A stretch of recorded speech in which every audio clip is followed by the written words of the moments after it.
In a time long past, when the earth was vast and its peoples diverse, a righteous king embarked on a journey that would echo through the ages.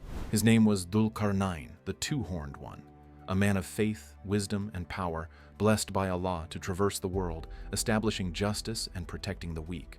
This is the story of his encounter with Ya'juj and Ma'juj, a tale of divine prophecy and the trials of humanity. Dhul-Qarnayn, a mighty ruler guided by Allah, set out to explore the lands from the setting sun to the rising sun.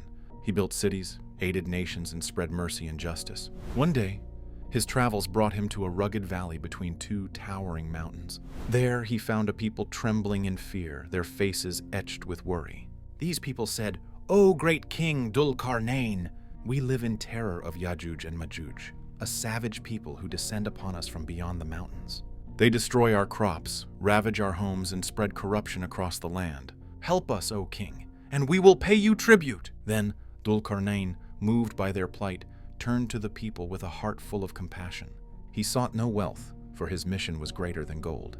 Dhul-Qarnayn resolute said, "I need no tribute. Allah has granted me strength and wisdom. Tell me of these Ya'juj and Ma'juj, and I shall build a barrier to protect you by the will of Allah." The villagers spoke of Ya'juj and Ma'juj, which is a tribes of immense numbers, fierce and chaotic, who roamed the lands beyond the mountains, leaving destruction in their wake. Their origins were shrouded in mystery, but their mischief was a plague upon the earth. Dhul-Qarnayn surveyed the narrow pass between the mountains, a natural choke point where the tribes of Ya'juj and Ma'juj poured through.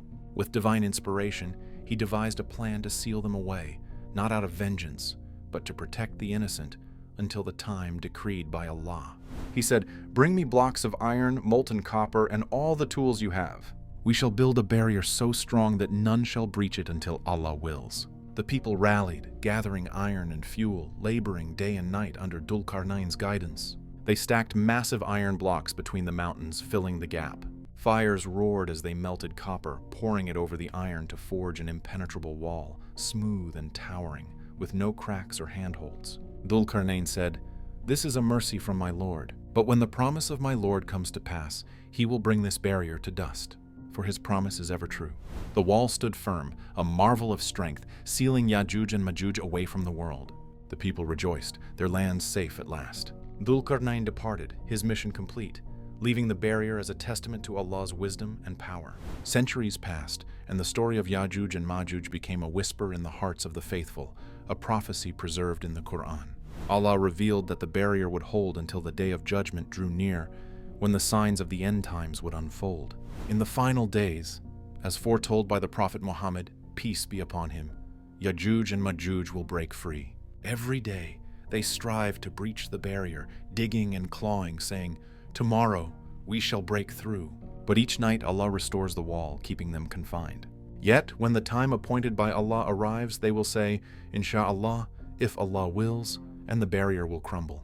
Ya'juj and Ma'juj will surge forth like waves, countless in number, swarming the earth, drinking rivers dry, and spreading chaos once more. They will descend upon the world, a trial for humanity, until Allah sends a decree to end their rampage. Worms will strike their necks, and they will perish by divine command, leaving the earth cleansed for the final reckoning. The tale of Ya'juj and Ma'juj is not merely a story of a wall or a king. It is a reminder of Allah's mercy, his power, and his promise. Dhul-Qarnayn built the barrier to protect, but only Allah controls the fate of creation. The release of Ya'juj and Ma'juj will be a sign of the end, a test for the faithful to hold fast to their trust in Allah, and Allah knows best.